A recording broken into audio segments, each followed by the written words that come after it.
Welcome back to our channel DMT logics. జాగ్రత్తగా వినండి. Principles of management ఈ skill పేపర్లో ఫస్ట్ యూనిట్ చూద్దాం మనం. సో చాలా మంది కన్ఫ్యూజ్ అవుతారు. ప్రిన్సిపల్స్ ఆఫ్ మేనేజ్మెంట్ వేరు, ప్రాజెక్ట్ మేనేజ్మెంట్ వేరు. రెండు స్కిల్ పేపర్స్ ఉన్నాయి. ఇదో వేరు, అది వేరు. ఆ స్కిల్ పేపర్ కూడా నేను చెప్పాను, యూట్యూబ్లో ఉంది, యాప్లో కూడా ఉంది, చెక్ చేయండి. సరే, ఫస్ట్ యూనిట్లో మనం బాగా మాట్లాడుకోవాల్సింది అసలు మేనేజ్మెంట్ వల్ల ఉపయోగాలు, అంటే మేనేజ్మెంట్ ఒక క్రూషియల్ రోల్ని ఏ విధంగా ప్లే చేస్తుంది అనేది మాట్లాడుకుందాం. ఫస్ట్ మేనేజ్మెంట్ యొక్క నేచర్ గురించి మాట్లాడుకుంటే, సో ఈ మేనేజ్మెంట్ అనేది దేనికి అవసరం అవుతుందంటే, నువ్వు ఈ కింద కొన్ని ఇచ్చాడు, కొన్ని కారణాలు, సైడ్ హెడ్డింగ్స్, ఇవి ఎలా పనిచేస్తాయి అనేది తెలుసుకోవడానికి ఈ మేనేజ్మెంట్ ఉపయోగపడుతుంది. First, management is a process. ఇది ఒక ప్రాసెస్. దీంట్లో కొన్ని స్టెప్లు ఉంటాయి, కొన్ని యాక్టివిటీస్ ఉంటాయి. అంటే planning, organising, staffing, directing, controlling, ఇలా కొన్ని స్టెప్స్ సముదాయాన్ని మేనేజ్మెంట్ అంటారు. నెక్స్ట్, ఈ మేనేజ్మెంట్ అని గోల్ ఓరియంటెడ్, అంటే దీనికి ఒక గోల్ ఉంటుంది, దాన్ని అచీవ్ చేయాలా.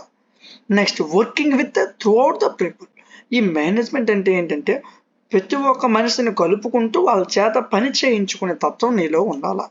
Integrated activity. ఈ మేనేజ్మెంట్ ఏం చేస్తుందంటే వేరియస్ గ్రూప్స్, ఒక 10 మంది కలిసి చేసే పనిని ఒక దగ్గరగా చూపించేదాన్ని మేనేజ్మెంట్ అంటారు. Decision making. మేనేజ్మెంట్ అంటే దీనికి ఇంకొక సినానేమే డెసిషన్ మేకింగ్. మేనేజర్ అనేవాడిని డెసిషన్ మేకర్ అంటారు. Art, science and growing profession. అంటే మేనేజ్మెంట్ అనేది ఒక సైన్స్ లాంటిది, ఒక ఆర్ట్ లాంటిది, ఒక చిత్రం లాంటిది. అంటే అది ఒక ఆర్ట్ అని చెప్పాడు. ఆర్ట్ అంటే, సో ఆర్ట్ అంటే బొమ్మని అర్థం కదన్నా, అంటే అదొక కళ అని అర్థం. సో ఇది ఒక growing profession. It is considered as an emerging profession. ప్రతిదానికి ఖచ్చితంగా మేనేజర్ ఉండాలి. It is a universal activity. దీని కాన్సెప్ట్స్ అయినా, దీని ప్రిన్సిపల్ అయినా, దీని టెక్నిక్స్ అయినా, దీని అజంప్షన్స్ అయినా, దీనికి సంబంధించిన ఇన్స్టిట్యూషన్స్ అయినా, ఇవి యూనివర్సల్గా ఉంటాయి. Multi disciplinary in nature. Management principles from various other disciplines like economics, బయట ఉన్న పరిస్థితులకు అనుగుణంగా సైకాలజీ పరంగా, సోషియాలజీగా, స్టాటిస్టిక్స్, ఇవన్నీ యూజ్ చేసుకొని ఒక మేనేజ్మెంట్ అనేది జరుగుతుంది. ఇదంతా కూడా నేచర్. సో దీని క్రూషియల్ రోల్ ఏంటి, అసలు మేనేజ్మెంట్ దేనికి ఉపయోగం? సో ఎర్లియర్ ఇయర్స్లో ఇది చాలా కాంప్లికేటెడ్గా ఉండేది, ఎందుకంటే సివియర్ కాంపిటీషన్, ఎక్కువ కాంపిటీషన్ ఉండడం వల్ల. సో ఇది కొన్ని గోల్స్ని అచీవ్ చేయడం కోసం ఉపయోగపడుతుంది. 3 రకాలుగా దీన్ని చూస్తారు. ఒకటి, economic resources, system of authority, A class, ఇలా చూస్తారు.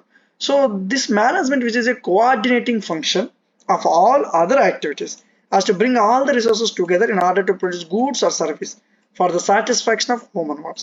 ఒక మనిషికి ఏది అవసరమో దానికి సంబంధించిన సర్వీస్ కానీ, దానికి సంబంధించిన ప్రోడక్ట్ కానీ తీసుకురావడానికి ఈ మేనేజ్మెంట్ ఒక కోఆర్డినేషన్ ఫంక్షన్లో పనిచేస్తుంది. But for the management, the productive resources like materials కానీ, మనీ కానీ, మిషనరీ కానీ, ఈ సోర్సెస్ ఏవి కూడా ఈ మేనేజ్మెంట్ తయారు చేయదు. మేనేజ్మెంట్ వాటిని మేనేజ్ చేస్తుంది అంతే అని చెప్తూ వచ్చాడు. సో ఇది మీకు 10 మార్క్స్ వచ్చే అవకాశం ఉంటుంది, ఖచ్చితంగా చదవండి. నెక్స్ట్ క్వశ్చన్ చూసుకుందాం. మరి నెక్స్ట్ క్వశ్చన్ చూసుకున్నట్లయితే మేనేజ్మెంట్కి అడ్మినిస్ట్రేషన్కి మధ్యన తేడాలు అడిగాడు అన్న. There are 3 schools of thought to explain what administration means in relation to management. So first 3 రకాల వర్గీకరించారు. ఒకటి, ఆలివర్ షెల్డన్ అని ఒక అతను చెప్పాడు, అడ్మినిస్ట్రేషన్, మేనేజ్మెంట్ అనేది 2 వేరు ఫంక్షన్స్.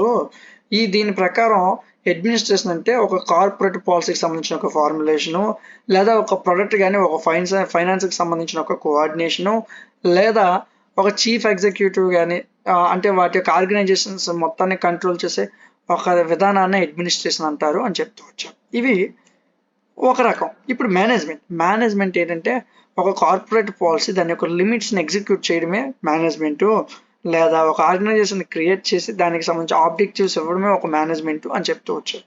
ఇంకొక రకంగా అడ్మినిస్ట్రేషన్ అంటే ఒక బోర్డర్ ఫంక్షన్ లాంటిది, అంటే మేనేజ్మెంట్కి ఒక సబ్సెట్ లాంటిది అని చెప్తూ వచ్చారు. ఇది ఫస్ట్ థాట్. సెకండ్ థాట్ చూసుకుంటే బ్రిడ్జ్ అనే అతను చెప్పారు. ఏం చెప్పారు, మేనేజ్మెంట్ అనేది ఒక ఇది బార్డర్ లాంటిది, ఇందులో అడ్మినిస్ట్రేషన్ కలిపే ఉంటుంది. సో ఈ బ్రిడ్జ్ అనేది మేనేజ్మెంట్లో ఎంటైర్ ఎగ్జిక్యూటివ్ కంట్రోల్ ఉంటుంది. ఈ అడ్మినిస్ట్రేషన్ అనేది మేనేజ్మెంట్లో ఒక పార్ట్. ఈ అడ్మినిస్ట్రేషన్ అనేది పాలసీస్ని ఫార్ములేషన్ చేయడం కానీ, ప్రొసీజర్స్ని క్యారీ చేయడం కానీ, పర్ఫార్మెన్స్ని మెజర్ చేయడం కానీ వాడతారని చెప్పాడు. ఇది ఒక క్లాస్. ఇంకొక రకంగా ఎలా చెప్పొచ్చు అంటే మేనేజ్మెంట్ని ఒక లార్జర్ ఫంక్షన్ కానీ అడ్మినిస్ట్రేషన్ని సబ్సిస్టమ్గా తీసుకుంటుంది అని చెప్పాడు. ఇందులో 3వ స్కూల్ ఏంటంటే హెన్రీ ఫయోల్ అని అతను ఏం చెప్పాడంటే మేనేజ్మెంట్, అడ్మినిస్ట్రేషన్ అనేవి కూడా ఒకేలాంటివి, ఈ 2 ఇంటర్చేంజబుల్ అవ్వవు అని చెప్తూ వచ్చాడు. ఈ ఫయోల్స్ అనే అతను ఏం చెప్పాడంటే అడ్మినిస్ట్రేషన్ అనేది was translated into English as management. French word administration వర్డ్ని ఇంగ్లీష్లో మార్చేటప్పుడు మేనేజ్మెంట్ అని మార్చారు అని చెప్తూ వచ్చాడు. ఈ ఇంగ్లీష్ మనకు అర్థం కాదు, ఓకేనా. ఇంగ్లీష్లో ఫ్రెంచ్లో అడ్మినిస్ట్రేషన్ అంటే ఇంగ్లీష్లో మేనేజ్మెంట్ అంటే రెండు పదాలు అర్థం ఒకటే అంతండి అతను. సరే చూద్దాం. It is common to find administration is used to refer to senior executive function in government సర్కిల్లో సీనియర్ ఎగ్జిక్యూటివ్ ఫంక్షన్స్ ఎవరు చేస్తారో వాళ్ళని అడ్మినిస్ట్రేషన్ అని పిలుస్తూ ఉంటారు యాక్చువల్గా ఆ మేనేజ్మెంట్ని. వైల్ మేనేజ్మెంట్ అనేది బిజినెస్ వరల్డ్లో సిమిలర్ ఫంక్షన్స్ చేస్తున్నారు. మరి గత 50 సంవత్సరాలుగా మేనేజ్మెంట్ అనేది అడ్మినిస్ట్రేషన్ కన్నా చాలా పెద్దది అని చెప్తూ వచ్చాడు. అడ్మినిస్ట్రేషన్ అనేది చాలా తక్కువ ప్రాసెస్ పర్ఫార్మెన్స్ ఉంటుంది, బయటికి చాలా తక్కువగా వస్తుంది.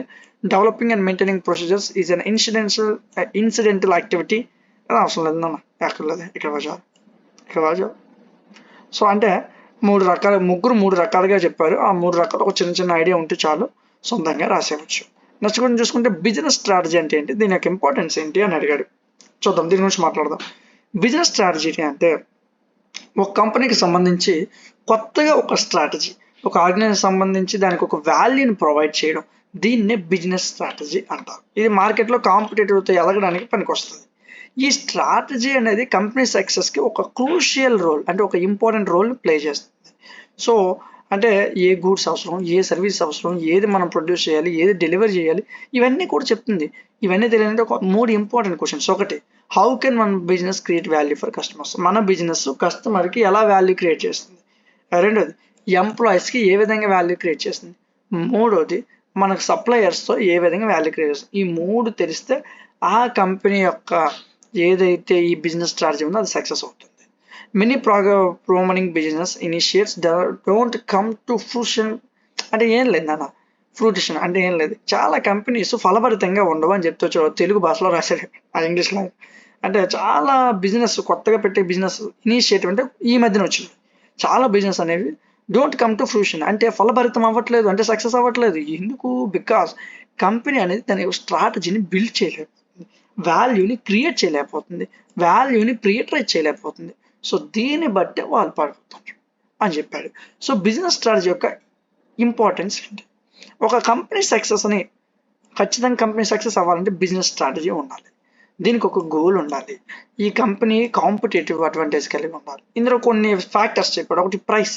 నువ్వు ఇచ్చే ప్రైస్ ఖచ్చితంగా ఎఫోర్డబుల్ అయి ఉండాలి. గుడ్ ప్రైస్ ఇవ్వాలా, గుడ్ సర్వీస్ ఇవ్వాలా, కస్టమర్ సాటిస్ఫై అవ్వాలా దానివల్ల. Next, suppliers. నీ సోర్స్ మెటీరియల్స్ అనేవి సప్లయర్స్ ద్వారా వచ్చేటప్పుడు సస్టైనబుల్ ఎక్కువగా ఉన్నట్టు చూసుకోవాలి. Employee recruitment. సో నువ్వు అవతల టాలెంట్ని గుర్తించి అట్రాక్ట్ చేయాలి. నెక్స్ట్, రీసోర్స్ అలొకేషన్, అంటే రీసోర్సెస్ని అలొకేట్ చేయాలి వాళ్ళకి అవసరమైన. Without a clear business strategy, ఒక బిజినెస్ స్ట్రాటజీ లేకుండా కంపెనీ ఎప్పుడు కూడా వాల్యూని క్రియేట్ చేయలేదు, సక్సెస్ అవ్వలేదు. నెక్స్ట్ క్వశ్చన్కి వెళ్ళిపోదామా? స్వాట్ అనాలిసిస్, లాస్ట్ క్వశ్చన్ అన్న. ఈ స్వాట్ అనాలిసిస్ మీకు ప్రిన్సిపల్ మేనేజ్మెంట్లో కూడా ఉంటుంది ఈ క్వశ్చన్ మేబీ, సో అక్కడ కూడా ఒకసారి చెక్ చేయండి. స్వాట్ అనాలిసిస్ని స్ట్రెంగ్త్, వీక్నెస్, ఆపర్చునిటీ, థ్రెట్, ఈ 4 రకాలుగా పిలుస్తారు. ఒక బిజినెస్ స్ట్రాటజీ డెవలప్ అవ్వాలంటే ఈ స్వాట్ అనాలిసిస్ కంపల్సరీగా ఉండాలి. It can also be employed in order to identify market niches, అంటే అసలు నీకు మార్కెట్ గ్యాప్ ఎంత ఉంది, నీకు ఎంతవరకు నీ బిజినెస్ అవుతుంది, ఇవన్నీ కూడా స్వాట్ అనాలిసిస్ వల్ల జరుగుతుంది. దీన్ని నీ ఇండివిజువల్ స్ట్రెంగ్త్ ఏంటి, నువ్వు ఏం తయారు చేయగలవు, నీ వీక్నెస్ ఏంటి, నీకు ఆపర్చునిటీస్ ఎక్కడ వస్తున్నాయి, థ్రెట్స్ ఎక్కడ వస్తున్నాయి, ఇవన్నీ తెలుసుకోవడానికి స్వాట్ అనాలిసిస్ పనికి వస్తుంది. అదేవిధంగా it should be utilised before making major decision. ఈ స్వాట్ అనాలిసిస్ని యూజ్ చేసుకుని నువ్వు ఒక డెసిషన్ తీసుకోవాలన్నా తీసుకోకూడదన్నా దాని మీద డిపెండ్ అయి ఉంటుంది అని చెప్తూ వచ్చారు. నెక్స్ట్, దీని యొక్క బలం. ఫస్ట్, స్ట్రెంగ్త్ అంటే ఏంటి అంటే అసలు నీ ఆర్గనైజేషన్ యొక్క స్ట్రెంగ్త్ ఏంటి నీకు తెలియాలా, నీ స్ట్రెంగ్త్ ఏ విధంగా పెంచుకోవాలి, నీ బ్రాండ్, నీ కస్టమర్ బేసు, నీ టెక్నాలజీ, నీ సాలిడ్ బ్యాలెన్స్ షీట్, నీ ఎంప్లాయ్ కమిట్మెంట్, ఇవన్నీ నీ స్ట్రెంగ్త్. నీ వీక్నెస్ లేదంటే నీ బ్రాండ్ వీక్ బ్రాండ్, నీకు అప్పులు ఉండటం, క్యాపిటల్ లేకపోవడం, ఇని అంటే ఆల్రెడీ సరికి నువ్వు ఇవ్వలేకపోవడం, ఇంకా చాలా ఇష్యూస్, ఇవన్నీ వీక్నెస్. ఆపర్చునిటీస్ అంటే ట్యాక్స్లు, ఈ సబ్సిడీలు, ఈ పాలసీస్, లైసెన్స్ పాలసీలు, ఇవన్నీ ఆపర్చునిటీస్, ఇవన్నీ ఒక అడ్వాంటేజ్ ఫ్యాక్టర్ లాంటివి. థ్రెట్స్ అంటే సో నువ్వు నీ కాంపిటేటర్స్, నీ బిజినెస్ ఎన్విరాన్మెంట్ మారుతుంది, బయట మారుతున్న పరంగా నువ్వు మారలేకపోవడం అనుకో, నువ్వు లేగలేవు, నువ్వు పైకి వెళ్ళలేవు. సో వీటిని థ్రెట్స్ అంటారు. పొలిటికల్ థ్రెట్స్, లీగల్ థ్రెట్స్, ఇలా వస్తూ ఉంటాయి, వీటన్నిటిని థ్రెట్స్ అంటారు. సో 10 నిమిషాల్లో అయిపోయింది కదా యూనిట్. Very simple. జాగ్రత్తగా కూర్చోండి, 1-2 సార్లు కష్టపడండి, వినండి, వచ్చేస్తుంది. పీడిఎఫ్ అనేది యాప్లో ఉంది, app name DMT Logics, play స్టోర్లో ఉంటుంది, డౌన్లోడ్ చేసుకోండి. నెక్స్ట్ క్లాస్లో మనం సెకండ్ యూనిట్తో కలుద్దాం. Thank you. Welcome back to our channel DMT logics. చాలా జాగ్రత్తగా వినండి. ఫస్ట్ యూనిట్ కంప్లీట్ చేశాక యూనిట్ రండి. చాలా మంది అది కంప్లీట్ చేయకుండా ఇటు చూస్తుంటారు. కంప్లీట్ చేశాక రండి అన్న. ఓకేనా? రెండో యూనిట్ చూసుకుంటే అసలు ప్లానింగ్ అంటే ఏంటి, దాని యొక్క అడ్వాంటేజ్లు ఏంటి అనేది మాట్లాడుకుందాం. ఓకేనా? సరే. సో ఒక బిజినెస్ ఆర్గనైజేషన్ సంబంధించి ప్లాన్ లేకుండా ఆ బిజినెస్ వెళ్ళలేదు. మొత్తం బిజినెస్ చుట్టూ తిరుగుతుందిరా సబ్జెక్ట్ అంతా. ఏవైతే రీసోర్సెస్ నువ్వు ఇక్కడ వేస్ట్ చేస్తున్నావు ఈ ప్లాన్ చేయకుండా, వితౌట్ ప్లాన్ నీ రీసోర్సెస్ అన్నీ వేస్ట్ అయిపోతాయి, ఏది పనికిరాదు. ప్లానింగ్ అనేది ఒక ప్రైమరీ ఫంక్షన్. ఓకేనా? సో నువ్వు నిలబడాలి అన్నా, నీకు ప్రాఫిట్ రావాలన్నా, నువ్వు అక్కడ నీ బిజినెస్ చేయాలన్నా ఖచ్చితంగా ప్లానింగ్ ఉండాలి. అడ్వాంటేజ్లు ఏంటి? First, attention on objectives.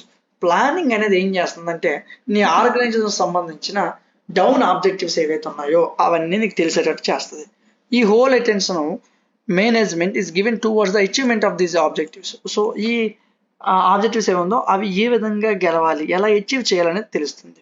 ఈ ఆబ్జెక్టివ్లో ఏవి ప్రయారిటైజ్ చేయాలి, ఏవి ఇంపార్టెంట్, ఏవి ముందు తీసుకోవాలి, ఏవి తర్వాత తీసుకోవాలి, ఇవన్నీ కూడా ఈ మేనేజ్మెంట్ అంటే నువ్వు ప్లాన్ చేయడం వల్ల ఇవన్నీ తెలుస్తాయి. రెండోది, మినిమైజింగ్ అన్సర్టెనిటీస్. అంటే ప్లాన్ చేయడం వల్ల నువ్వు ఫర్దర్గా వచ్చే కొన్ని కష్టాలని ముందుగానే నువ్వు చేయొచ్చు, దాని నుంచి నువ్వు మిస్ అవ్వచ్చు. ప్లాన్ చేయడం వల్ల నువ్వు దాని నుంచి కొద్ది దూరంగా వెళ్ళొచ్చు. ప్లాన్ చేయడం వల్ల నీ ఫ్యూచర్ అన్సర్టెనిటీని తగ్గించుకోవచ్చు. అంటే రాబోయే రోజుల్లో జరగబోయే ప్రమాదాలు నువ్వు తగ్గించుకోవచ్చు నువ్వు ప్లాన్ చేస్తే. ఓకేనా? దీన్ని బట్టి నువ్వు పాస్ట్ ఎక్స్పీరియన్స్ యూజ్ చేసుకుని ప్రజెంట్ సిచ్యువేషన్ నువ్వు ఈజీగా క్లియర్ చేసేస్తావు. Next, better utilization resources. Plan చేయడం వల్ల దేన్ని ఎలా ఉపయోగించుకోవాలి, నీ దగ్గర ఉన్న రీసోర్సెస్ ఏంటి, దేన్ని ఎలా ఉపయోగించుకోవాలి, దేన్ని ఫస్ట్ ఉపయోగించాలి, దేని తర్వాత ఉపయోగించాలి, సో దేన్ని ఎంతవరకు యూజ్ చేయాలి, ఇవన్నీ నీకు తెలుస్తాయి. ప్లానింగ్ యొక్క లిమిటేషన్స్. సో మ్యాక్సిమం ప్లానింగ్ అనేది based on forecast which are never 100% accurate. అంటే 100% ప్లాన్ ఎవడు కరెక్ట్గా చేయలేడు అని చెప్తున్నాడు. యాక్యురేట్గా దగ్గరగా మనం ప్లాన్ చేయొచ్చు. దీనివల్ల ఫోర్కాస్టింగ్ పీరియడ్ అనేది పెరుగుతుంది. If reliable forecast and data not available. నీకు డేటా లేకపోతే ప్లానింగ్ అనేది అసలు నువ్వు చేసినది ప్లానింగే కాదు, డేటా ఉండాలి నీ దగ్గర. డేటాను బట్టి నువ్వు ప్లాన్ చేయాలా. నెక్స్ట్, ప్లానింగ్ అనేది టైం కన్జ్యూమింగ్. ఏదో గీసేసి 2 నిమిషాలు ఈ రోజుది రేపు అయిపోదు. ప్లానింగ్ అనేది చాలా టైం తీసుకుని కూర్చొని రాయాల్సి ఉంటుంది.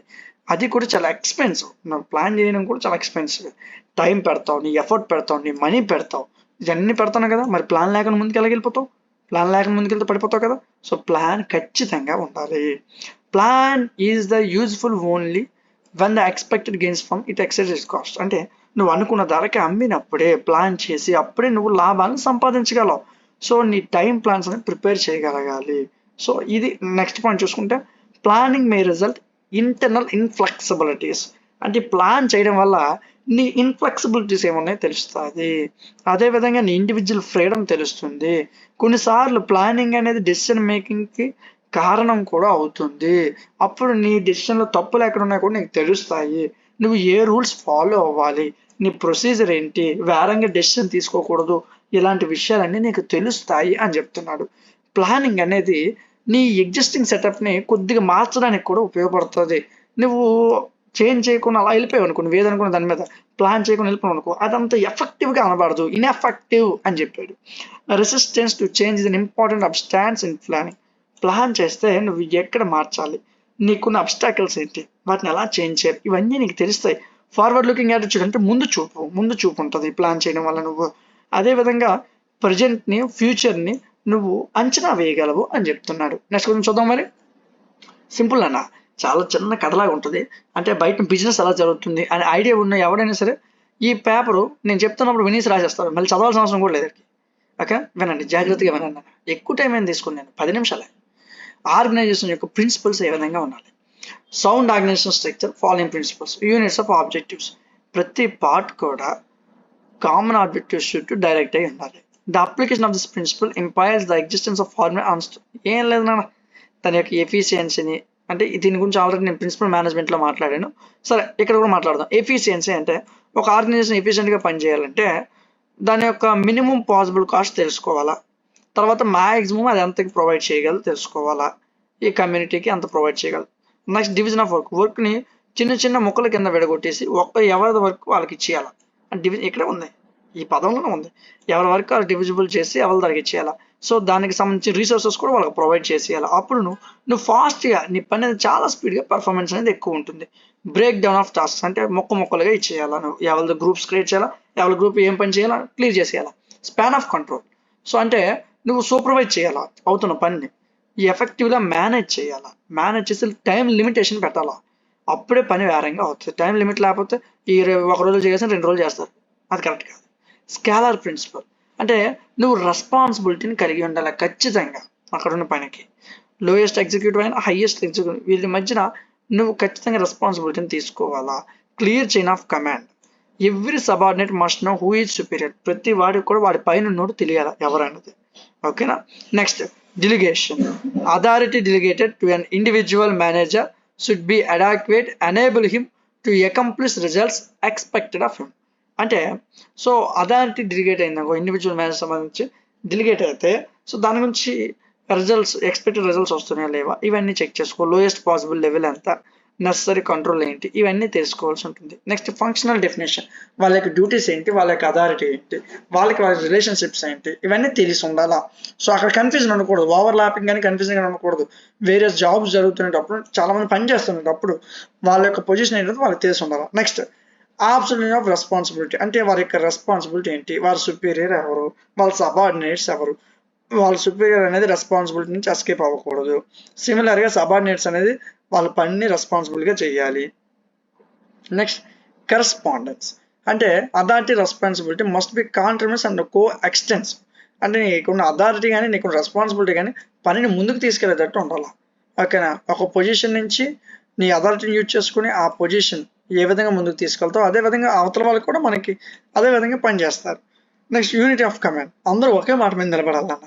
Each person should receive orders from only one superior, అందరికి ఒకటే కమాండ్ ఇవ్వాలి. నేను ఒక పని చెప్తాను, నువ్వు ఒక పని చెప్తావు, ఆడ పని చెప్తాను, ఆడ ఏ పని చేస్తాడు, ఒక్కడే అందరికీ పనులు చెప్పాలి. అంటే కమాండ్ అనేది ఒకరి చేతిలో ఉండాలి, అప్పుడు మాత్రమే ఆ కంపెనీ సస్టైన్ అవుతుంది. నెక్స్ట్ యూనిటీ ఆఫ్ డైరెక్షన్, అంటే ఎక్కడ కూడా ఒక్క హెడ్డే ఉండాలి, ఒక్క ప్లాన్ మీద పని జరగాలి. 4-5 హెడ్లు ఉండి 4-5 ప్లాన్లు ఇస్తే అది సక్సెస్ అవ్వదు ఆ బిజినెస్. నెక్స్ట్ ఫార్మల్ ఆర్గనైజేషన్కి ఇన్ఫార్మల్ ఆర్గనైజేషన్ మధ్య డిఫరెన్స్ అడిగాను. ఫార్మల్ ఆర్గనైజేషన్ అంటే ఇది మేనేజ్మెంట్ ద్వారా క్రియేట్ చేయబడుతుంది, ఇది people social contracts of people ద్వారా ఇది క్రియేట్ చేయబడుతుంది. ఇది అథారిటీ డెలిగేషన్ బట్టి బేస్ అయి ఉంటుంది. ఇది అక్కడున్న ఇంట్రెస్ట్ని లాంగ్వేజ్ క్యాస్ట్ బట్టి. ఇక్కడ స్టేబుల్ అండ్ ప్రిడిక్టబుల్, ఇక్కడ నువ్వు ప్రిడిక్ట్ చేయలేవు ఏం జరుగుతుంది అనేది. ఇక్కడ it emphasis jobs functions of the enterprise, ఇక్కడ జాబ్స్ మీద కొద్దిగా జాబ్ ఫంక్షన్స్ అనేది జరిగే అవకాశం ఉంటుంది. ఇక్కడ మెంబర్స్ యొక్క ఎమోషన్ని డిపెండ్ అయి ఉంటుంది. ఇక్కడ వాళ్ళ యొక్క గోల్స్ని అచీవ్ చేయొచ్చు, ఇక్కడ సాటిస్ఫాక్షన్ మాత్రమే ఉంటుంది. ఇక్కడ రిటర్న్ రూల్స్ ఉంటాయి, ఇక్కడ రూల్స్ ఏముండవు, ఎవరిని అది మాట్లాడినవి. ఇక్కడ అఫీషియల్ లైన్స్, వాళ్ళ కమ్యూనికేషన్స్ కూడా చాలా అఫీషియల్గా ఉంటుంది. ఇక్కడ అవేమి ఉండవు, ఇన్ఫార్మల్, ఎవరెవరితోనే మాట్లాడవచ్చు. నీకు హైరు లోవరు అలాగే ఎవరు ఉండరు, నీ మీద ఉన్నాడు నీ కింద అలాగే ఎవరు ఉండరు. ఓకే. సో ఇక్కడ ఇండిపెండెంట్గా ఉండాలి. ఇక్కడ నువ్వు ఫార్మల్ ఆర్గనైజేషన్ ఉంటాయి కాబట్టి నువ్వు ఎలా ఉన్నా నో ఇష్యూ. ఓకే. సో ఇలా 10 పాయింట్స్ ఇచ్చాడు. ఈ 10 పాయింట్స్ కూడా మీరు నేర్చుకుని 5 మార్క్స్ వచ్చే అవకాశం ఉంటుంది. లాస్ట్ క్వశ్చన్ చూసుకుంటే గుడ్ ప్లానింగ్, ఒక మంచి ప్లాన్ చేయాలంటే దాంట్లో ఉండాల్సినవి ఏంటి, ఒక క్లియర్లీ డిఫైన్డ్ ఆబ్జెక్టివ్స్, అసలు అక్కడ ఉన్న ఆబ్జెక్టివ్స్ ఏంటో నీకు తెలియాల, నువ్వు వాటిని అర్థం చేసుకోగలగాల, ఆ కండిషన్స్ని మార్చగలగాల. అదేవిధంగా reasonably comprehensive balance, it should provide standards for the evaluation of performance and actions. So నీకు ఖచ్చితంగా ఏదైతే నీకు ఏ ఆబ్జెక్టివ్ అయితే ఉందో దాన్ని ఎవాల్యుయేట్ చేయాలా, అదేవిధంగా దాని మీద యాక్షన్ తీసుకునే సత్తా ఉండాలి. Next economical permit optimum use of available resources, నీ దగ్గర ఉన్న వనరులతో నువ్వు ఎలా పనిచేయాలి, న్యూ అథారిటీస్ని ఎలా తీసుకోవాలి, కొత్త రిసోర్సెస్ని ఎలా క్రియేట్ చేయాలి, ఇవి తెలిసి ఉండాలా. ఇవన్నీ తెలిస్తేనే నువ్వు గుడ్ ప్లాన్, మంచి ప్లాన్ చేయగలవు. ఓకేనా. అదేవిధంగా కన్సల్టేషన్ ఆఫ్ కన్సర్న్ పర్సన్స్, కొంతమంది పర్సన్స్ని కన్సల్ట్ అయ్యి సో ఎలా చేస్తే మంచిది, ఇలాంటివి కూడా నీకు తెలిసి ఉండాలి. నువ్వు వేరు ప్లాన్స్ తీసుకోవాలి, ఒకే ప్లాన్ తీసుకోకూడదు, వేరే ప్లాన్స్ తీసుకుని అందులో నుంచి బెస్ట్ ప్లాన్ బయటకు తీయాలి. అదేవిధంగా ఒక ప్రాపర్ అనాలిసిస్ చేయాలా, యాక్షన్స్ని క్లాసిఫై చేయాలి. సో ఇలా చేస్తేనే నువ్వు మంచి ప్లాన్ చేయగలవు. ఓకేనా. వెరీ సింపుల్ క్వశ్చన్స్ నాన్న, మొదటి 2 క్వశ్చన్లోనే మీకు మ్యాక్సిమం ఈ యూనిట్ కవర్ అయిపోతుంది. ఓకేనా. సో చాలా జాగ్రత్తగా నేర్చుకోండి. ఈ యూనిట్ తర్వాత మనం 3rd యూనిట్ నేర్చుకుందాం. Thank you. Welcome back to our channel DMT logics. So last unit నేర్చుకున్నాను ఈ పేపర్లో. సో ఇది కొద్దిగా ఈ యూనిట్ అనేది ఎంప్లాయీస్ని డిపెండ్ చేసి ఉంటుంది. సో నువ్వు ఎంప్లాయీస్ని మోటివేట్ చేయడం కోసం వాడాల్సిన టెక్నిక్స్ ఏంటి అనేది ఇక్కడ ఉంటాయి. First point, set clear goals and expectations, అంటే నువ్వు చెప్పేటప్పుడు ఖచ్చితంగా దానికి ఒక క్లియర్ గోల్ ఉండాలి. అంటే ఆ ఎంప్లాయీకి క్లియర్ గోల్ ఇవ్వాలి. ఈ రోజుకి ఈ పని చేయాలి. ఇప్పుడు ఈ టైంకి మనకి గోల్ కంప్లీట్ అవ్వాలి. వాళ్ళ రెస్పాన్సిబిలిటీస్ ఏంటి, వాళ్ళ డ్యూటీస్ ఏంటి అని ఖచ్చితంగా చెప్పాలా. రెండోది రెగ్యులర్ ఫీడ్‌బ్యాక్. సో, వాళ్ళ నుంచి రెగ్యులర్‌గా ఫీడ్‌బ్యాక్ తీసుకోవాలా. అలా తీసుకోవడం వల్ల వాళ్ళ యొక్క డెఫిషియన్సీ అంటే వాళ్ళు ఎక్కడ పని చేయగలుగుతున్నారు, ఏ విషయంలో పని చేయలేకపోతున్నారు, ఎక్కడ లేట్ అవుతున్నారు, వాళ్ళ పెర్ఫార్మన్స్ ఎక్కడ ఇంప్రూవ్ చేసుకోవాలి, ఇలాంటివన్నీ తెలుస్తుంటాయి. నెక్స్ట్ రివార్డ్స్‌ని ఆఫర్ చేస్తూ ఉండాలా అప్పుడప్పుడు. రివార్డ్స్‌ని ఆఫర్ చేసి ఎంప్లాయీస్ అనేది రివార్డ్స్ ఆఫర్ చేయడం వల్ల వాళ్ళు మోటివేట్ అవుతారు ఫర్దర్‌గా పని చేయడం కోసం. నెక్స్ట్ వాళ్ళ యొక్క అచీవ్‌మెంట్స్‌ని రికగ్నైజ్ చేయాలా. వాళ్ళు చేసే చిన్న చిన్న పనుల్ని వాళ్ళకి అచీవ్‌మెంట్స్, స్మాల్ అచీవ్‌మెంట్స్ అని అంటే చిన్న చిన్న రివార్డ్స్ లాగా ఇలా ఇస్తూ ఉండాలా అని చెప్తూ వచ్చాడు. ఓకేనా? ఇలా ఇవ్వడం వల్ల వాళ్ళు పెద్ద అచీవ్‌మెంట్స్ తీసుకోవడం కోసం వాళ్ళు కూడా ప్లాన్ చేసుకుంటారని చెప్పాడు. నెక్స్ట్ వాళ్ళ యొక్క గ్రోత్ డెవలప్‌మెంట్‌ని కూడా మనం దృష్టిలో పెట్టుకోవాలి. మేనేజర్ అయినా, హైర్ అథారిటీస్ అయినా ఎంప్లాయీస్ యొక్క గ్రోత్‌ని దృష్టిలో పెట్టుకొని వాళ్ళకి ఆపర్చునిటీస్ ప్రొవైడ్ చేస్తూ ఉండాల. నెక్స్ట్ కొలాబరేషన్ ఎంకరేజ్ చేయాల. Collaborative efforts need to be encourage so that employees can learn and improve their performance. అంటే ఒకరి నుంచి ఇంకొకరు కొలాబరేషన్ ఖచ్చితంగా ఉండాలి. ఒకరు ఇంకొకరి దగ్గర నేర్చుకునే తత్వాన్ని అక్కడ ఏదైతే ఆ టీం ఉందో, ఆ ఎంప్లాయీస్ ఉన్నారో వాళ్ళు నేర్పాల. నెక్స్ట్ పాజిటివ్ వర్క్ ఎన్విరాన్మెంట్ మధ్యన ఉండాలి. అంటే ఒక ఎంప్లాయీని మోటివేట్ చేయాలంటే చుట్టూ కూడా అందరూ పని చేసే వాళ్ళై ఉండాలి. ఒకడు పని చేస్తే 10 మంది తిరిగే వాళ్ళు కాకుండా చుట్టూ కూడా బాగా పనిచేసే వాళ్ళు ఉంటే అప్పుడు ఆ ఎంప్లాయీ మోటివేట్ అయ్యి ఆ ఎంప్లాయీ కూడా పని చేస్తాడు అని చెప్తూ వచ్చారు. ప్రొవైడ్ ఫ్లెక్సిబిలిటీ అంటే వాళ్ళ వర్కింగ్ అవర్స్ కానీ, వాళ్ళ వర్కింగ్ కండిషన్స్ కానీ వాళ్ళ ఫ్లెక్సిబిలిటీ ప్రకారంగా చేసుకోమని చెప్పాలి. అప్పుడు ఎంప్లాయీ అనేవాడు ఫర్దర్‌గా మోటివేట్ అవుతూ పనిచేస్తాడు. Next communicate effectively. ఒక ప్రాపర్ కమ్యూనికేషన్ అనేది ఉండాలి నీకు ఆళ్ళకి మధ్యన. Lead by example. సో, ఒక లీడర్ అనేవాడు వాళ్ళ యొక్క సబార్డినేట్స్‌ని ఒక ఎగ్జాంపుల్‌గా సెట్ చేయాల. ఆ తర్వాత foster a sense of purpose.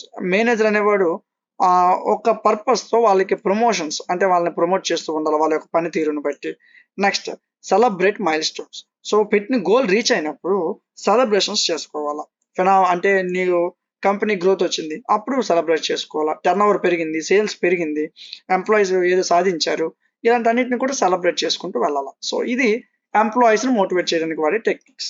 Next good control system. ఒక మంచి కంట్రోల్ సిస్టమ్ నీ బిజినెస్‌లో ఉండాలంటే కావాల్సినవేంటి? First simplicity. అంటే నువ్వు సింపుల్‌గా ఉండాలా. నీ సిస్టమ్ కూడా సింపుల్‌గా ఉండాలా. ఈజీగా అర్థమయ్యే విధంగా ఉండాలి. మేనేజర్ కూడా అందరికి ఒకేలా చూసేద్దాం ఉండాలి. Next objectivity. అంటే చేసే ప్రతి పని కూడా అందరికి కూడా తెలియాలి. స్పెసిఫిక్‌గా, క్వాంటిఫైడ్‌గా, వెరిఫిబుల్. అంటే ప్రతి దానిలో మోసం లేకుండా ట్రాన్స్‌పరెన్సీగా ఉండాలి. కంట్రోల్ అనేది తీసుకునేటట్టు ఉండాలి. Next promptness. ఇది ఎప్పుడు కూడా ఇన్ఫర్మేషన్‌ని స్మూత్‌గా లేదా వేగంగా మేనేజర్స్‌కి పంపిస్తూ ఉండాలి. మేనేజర్ అనేవాడు ఆ డీవియేషన్స్ ఏవైతే వస్తున్నాయో అవన్నీ కూడా డిటెక్ట్ చేసే దమ్ము ఉండాలి ప్రాపర్ టైంలో. Next economy. అంటే ఈ కంట్రోల్ సిస్టమ్ ఏదైతే ఉందో అది ఎక్స్‌పెన్సెస్‌తో కూడుకున్నది. సో, ఎక్స్‌పెన్సివ్ కంట్రోల్ టెక్నిక్ అనేది నీ దగ్గర ఉండాల. సో, ఎంత పడితే అంత ఖర్చు పెట్టకూడదు. Okay. Next flexibility. Internal goals, స్ట్రాటజీస్‌ని పెట్టుకొని సో, దీన్ని బట్టి నీ కంట్రోల్ సిస్టమ్ అనేది ఫ్లెక్సిబుల్‌గా ఉంచుకొని కొన్ని కండిషన్స్ అప్లై చేయాలి. Next accuracy. అంటే నువ్వు ఎంత కరెక్ట్‌గా చేస్తున్నావు, ఎంత యాక్యురేట్‌గా చేస్తున్నావు, డీవియేషన్స్ ఎక్కడైనా ఉన్నాయా లేవా ఇవి కూడా మనం చెక్ చేసుకుంటూ ఉండాలి. Next suitability. Control must reflect the needs and the nature of the activities of the organisation. ఆ ఆర్గనైజేషన్‌కి ఏంటి అవసరం? అసలు ఇక్కడ ఏం పని ఉంది? అవి తెలుసుకోవాలి. ఎవరిని పడితే ఆడిని తెచ్చకూడదు. సో, నువ్వు ఒక జాబ్ ఇవ్వాలనుకుంటే నీకున్న నీడ్ ఏంటి? నీడ్ ఏంటో తెలుసుకొని దానికి సూటబుల్ అయ్యే పర్సన్ అక్కడ తీసుకురావాలా. ఓకే. సో, అలా చేస్తేనే ఆ ఆర్గనైజేషన్ గోల్ అనేది ఈజీగా ఫోకస్ అవుతుంది. Next forward looking nature. అంటే ముందు చూపు ఉండాల. సో, నువ్వు చేస్తున్న పనేంటి? నీ సిస్టమ్ ఏం చేస్తుంది? నీ ఆర్గనైజేషన్ ఏం చేస్తుంది? రేపు పొద్దున ఇది ఏ పొజిషన్‌లో ఉంటుంది? రేపు పొద్దున నీ ఇన్వెస్టర్స్ ఎలా తేవాలి? ఇదంతా కూడా అంటే లుకింగ్ ఫార్వర్డ్ లుకింగ్ నేచర్ అంటే ముందు చూపు అనేది నీకు ఉండాల. నెక్స్ట్ స్ట్రాటజిక్ పాయింట్స్‌ని ఫోకస్ చేయాలా. సో, అంటే అవతల ఎవరైతే కన్స్యూమర్ ఉన్నాడో లేదా కస్టమర్ ఉన్నారో వాళ్ళ అటెన్షన్ ఎలా గ్రాబ్ చేయాలా? వాళ్ళని ఏ విధంగా స్ట్రాటజిక్‌గా తీసుకురావాలా? అవన్నీ తెలిసి ఉండాలి. సో, నీ దగ్గర ఉన్న డీవియేషన్స్ ఏమున్నాయో అవన్నీ యాక్సెప్ట్ చేయగలగాలి. Next motivating. ఒక మంచి సిస్టమ్ ఉండాలంటే నువ్వెప్పుడు కూడా హ్యూమన్ ఫ్యాక్టర్‌ని తీసుకొని మోటివేట్ చేస్తూ ఉండాల. పాజిటివ్‌గా ఉండాల వాళ్ళతో పాటు. Next corrective action. తప్పు జరిగేటప్పుడు దాన్ని కరెక్ట్ చేయగలగాలి. అంటే ఒక అడెక్టివ్ కంట్రోల్ సిస్టమ్‌లో మిస్టేక్స్‌ని లేదా ఫెయిల్యూర్స్‌ని డిటెక్ట్ చేసి అదే విధంగా ఆ ఫెయిల్యూర్స్‌ని క్లోజ్ చేయాలి. క్లోజ్ చేసి దాన్ని కరెక్ట్ చేయాలి అని చెప్తూ వచ్చాడు. Next budgetary control. మనీ గురించినది. సో, బడ్జెట్ కంట్రోల్ చేస్తే దీని యొక్క అడ్వాంటేజ్ ఏంటంటే ఫస్ట్ పార్టిసిపేషన్. ఇలా చేయడం వల్ల allows the employees of the organization to participate in the process and contribute the maximum effort towards the achieving their goals. So అంటే వాళ్ళ గోల్స్ ని వాళ్ళు ఎంతో ఎఫర్ట్ పెట్టి వాళ్ళ మాక్సిమం ఎఫర్ట్ పెట్టి దాన్ని రీచ్ అవ్వడానికి యూజ్ చేసుకుంటారు ఈ బడ్జెటరీ కంట్రోల్ మనలో ఉంటే. Next top management support. Budgetary control is a process that works mainly with assistance of top management like directors కానీ మేనేజర్స్ కానీ ఎవరైతే వీళ్ళు ఉన్నారో వీళ్ళని బడ్జెటరీ కంట్రోల్ అంటే బడ్జెట్ ని కంట్రోల్ చేసే విధానం వీళ్ళు ఉండాలి. రెడ్యూస్ కాస్ట్ అంటే ప్రొడక్షన్ కాస్ట్ తగ్గించి చేయించుకోవాలా. ఎఫెక్టివ్ ప్లానింగ్ ఒక మంచి ప్లాన్ తో మంచి ఫైనాన్షియల్ యాక్టివిటీతో బాగా యూటిలైజ్ చేసుకుని నీ దగ్గర ఉన్న ఈ రిసోర్సెస్ అని యూటిలైజ్ చేసుకుని వేస్టేజ్ ని తగ్గించేసి కాస్ట్ ని వీలైనంత వరకు తక్కువగా చేసుకోవాలి. నువ్వు ఏదైతే నువ్వు ప్రొడక్ట్ చేస్తున్నావో ఆ ప్రొడక్ట్ కాస్ట్ ని వీలైనంత వరకు తగ్గించాలి. Next maximization of profit. నీవు ఎంత తక్కువ చేస్తే నీకు వచ్చే లాభం అంత ఎక్కువగా ఉంటుందని చెప్తూ వచ్చాడు. త్రూ ప్లాన్ అండ్ గోల్స్ ఒక గోల్ ప్లాన్ చేసుకొని ప్రాపర్ ఆర్గనైజేషన్ ద్వారా ప్రాపర్ ఫంక్షన్స్ ద్వారా నువ్వు మాక్సిమం ప్రాఫిట్ సంపాదించడానికి చూసుకోవాలా. బడ్జెట్ కంట్రోల్ చేసుకుంటేనే అవుతుంది ఆ పని. నెక్స్ట్ నీ పర్ఫార్మెన్స్ మెజర్ చేసుకోవాలి. So budget control acts as a tool for measuring performance. It helps compare the results achieved by the organisation and objectives that are అంటే ఏం లేదండి, నువ్వు ప్లాన్ చేయకముందు నీ దగ్గర ఉన్న ఆబ్జెక్టివ్స్ ఏంటి, ప్లాన్ చేశాక నీకు వచ్చిన సేల్ యొక్క పర్ఫార్మెన్స్ ఏంటి, ఈ రెండు తెలియడానికి కోసం బడ్జెట్ కంట్రోల్ నే వాడతామని చెప్తున్నారు. దీని యొక్క లిమిటేషన్స్. ఒకటి, limited to the financial aspect. అంటే బడ్జెట్ కంట్రోల్ అనేది మెయిన్ గా ఒక ఆర్గనైజేషన్ యొక్క ఫైనాన్షియల్ అవుట్లుక్ యూజ్ అవుతుంది. Next no stability. నువ్వు లిమిటేషన్స్ ఉండాలి, స్టేబుల్ గా ఉండాలి మనీ విషయంలో. It almost impossible to have stable business environment. The organization can find it difficult to work or adjust frequent changes in business environment. Frequent గా business environment మార్చకూడదు. Next time consuming. అంటే detail budget report తయారు చేయాలి. దీనికోసం చాలా time చాలా effort పెట్టాల్సి ఉంటుంది. అదేవిధంగా ఇందులో స్ట్రాటజిక్ ప్లానింగ్స్ ఉంటాయి, ప్రొడక్ట్ డెవలప్మెంట్ ఉంటుంది, కస్టమర్ సర్వీస్ ఉంటుంది. ఇన్ఫ్లెక్సిబిలిటీ, దీని గురించి ఆల్రెడీ మనం మాట్లాడాం ప్రీవియస్ యూనిట్స్ లో, ఓకేనా. సో అందుకే నేను దీని గురించి మరి మాట్లాడట్లేదు. నెక్స్ట్ సో షార్ట్ నోట్స్ కింద 5 మార్క్స్ లో కాస్ట్ కంట్రోల్ అంటే ఏంటి, పర్చేస్ కంట్రోల్ అంటే ఏంటి, మెయింటెనెన్స్ కంట్రోల్ అంటే ఏంటి, క్వాలిటీ కంట్రోల్ అంటే ఏంటి, ఈ 4 పదాల గురించి మాట్లాడదాం. కాస్ట్ కంట్రోల్ అంటే సో నీ బిజినెస్ యొక్క ఎక్స్పెన్స్ ని తగ్గించుకొని ప్రాఫిట్ పెంచుకోవడమే కాస్ట్ కంట్రోల్. అంటే ఇది ఒక ఇంపార్టెంట్ పాయింటర్. నువ్వు గ్రో అవ్వడానికి, ప్రాఫిటబుల్ గా గ్రో అవ్వడానికి ఇది ఒక మంచి ఉపయోగం. దీని యొక్క ఇంపార్టెన్స్ ఏంటంటే బడ్జెట్స్ అనేవి టు స్టే ఆన్ ట్రాక్. అంటే నువ్వు తక్కువ కాస్ట్ తో నువ్వు తయారు చేసి ప్రాఫిట్ ఎక్కువగా ఎర్న్ చేయడం వల్ల నువ్వు బడ్జెట్ అనేది ట్రాక్ లో ఉంటుంది.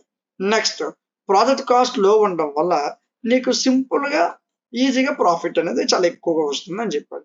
నెక్స్ట్ పర్చేస్ కంట్రోల్ అన్న. ఇది ఒక స్ట్రక్చర్ లేదా ఇది ఒక ఫ్రేమ్ వర్క్ నాన్న. ఏంటంటే పర్చేసింగ్ ప్రాసెస్ ట్రాన్స్పరెంట్ గా ఉండాలి, అకౌంటబుల్ గా.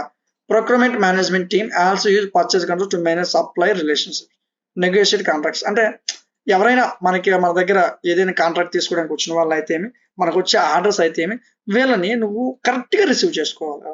ఇందులో 4 రకాలు ఉంటాయి: standard purchase order, planned purchase order, blanket purchase order, contract purchase. ఈ 4 రకాలుగా నువ్వు వచ్చిన ఆర్డర్స్ ని నువ్వు హోల్డ్ చేయగలగాలి అని చెప్తూ వచ్చాడు. నెక్స్ట్ మెయింటెనెన్స్ కంట్రోల్ అన్న.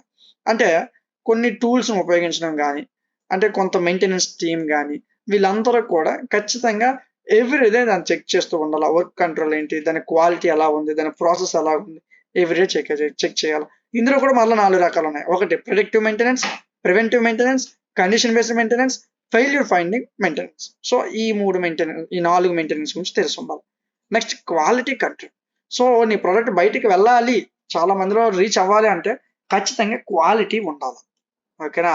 సో నువ్వు మ్యానుఫ్యాక్చర్ చేసే ప్రోడక్ట్ లో అది క్వాలిటీగా ఉందా లేదా, నువ్వు ఇచ్చిన క్వాలిటీకి సరిపోతుందా, క్వాలిటీ కంట్రోల్ ఎలాగ ఉంది, ఇవన్నీ చెక్ చేసుకుంటూ ఉండాలా. ఇందులో కూడా 4 రకాలు. మళ్ళీ ప్రాసెస్ కంట్రోల్ ఎలాగుంది, యాక్సెప్టెన్స్ శాంప్లింగ్ ఎలాగుంది, కంట్రోల్ చార్ట్స్ ఎలాగున్నాయి, ప్రోడక్ట్ క్వాలిటీ కంట్రోల్ ఎలాగుంది. సో ఈ 4 నీకు తెలిసి ఉండాలా, ఓకేనా. సో ఈ క్వశ్చన్ ని మీరు లాస్ట్ క్వశ్చన్ కదా, ఇది మీకు 5 మార్క్స్ వచ్చే అవకాశం ఉంటుంది. దీన్ని టైం ఖాళీగా ఉన్నప్పుడు చదవండి. మిగతా 3 క్వశ్చన్స్ మాత్రం డామ్ షూర్ గా మీరు చదవాల్సింది, ఓకేనా. సో చాలా జాగ్రత్తగా నేర్చుకోండి. ప్రతి క్వశ్చన్ బై క్వశ్చన్ నేర్చుకోండి. అది కష్టమేం కాదు నాన్న. ఒక అరగంట కూర్చుంటే సబ్జెక్ట్ అయిపోతుంది. ఒక సబ్జెక్ట్ వచ్చేసిందంటే మీకు ఒక స్కిల్ పేపర్, ఓకేనా. రిమైనింగ్ స్కిల్స్ కూడా యాప్ లో ఉన్నాయి, చెక్ చేయండి. మీకు ఏదైనా డౌట్ ఉంటే అక్కడ వాట్సాప్ నెంబర్ కూడా ఉంటుంది, నాతో కాంటాక్ట్ అవ్వండి. ప్రతి డౌట్ క్లియర్ చేయడం జరుగుతుంది. నెక్స్ట్ క్లాస్ లో మనం ఇంకొక సబ్జెక్ట్స్ తో కలుద్దాం. Thank you.